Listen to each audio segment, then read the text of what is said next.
بأمارة إيه؟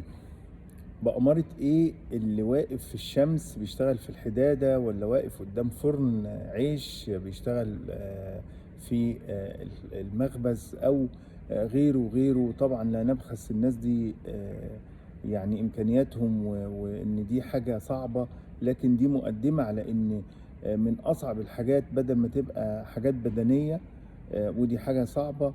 الاحتراق النفسي والحاجات اللي بتحصل بالنسبة لمدربي كرة القدم، دي حاجة من ضمن الحاجات الصعبة جدا.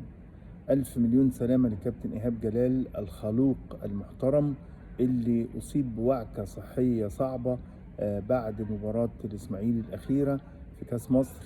يعني كان الله في عونه، فعلا مباريات صعبة جدا، ووضع صعب، وضغوط نفسية مش طبيعية.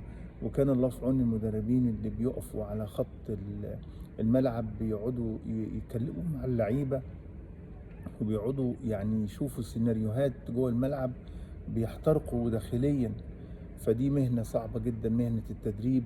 وربنا يشفيك كابتن إيهاب، وربنا يشفي كل واحد. وياما حصل إن في ناس أصيبت بجلطات، وأصيبت بشلل، وأصيبت بسكتة قلبية، وحاجات كتيرة جدا. طبعا وضع صعب جدا. مهنة التدريب مهنة البحث عن المتاعب، وأيضا مهنة الاحتراق. وشفاك الله وعافاك كابتن إيهاب جلال. شرفتونا وأنستونا.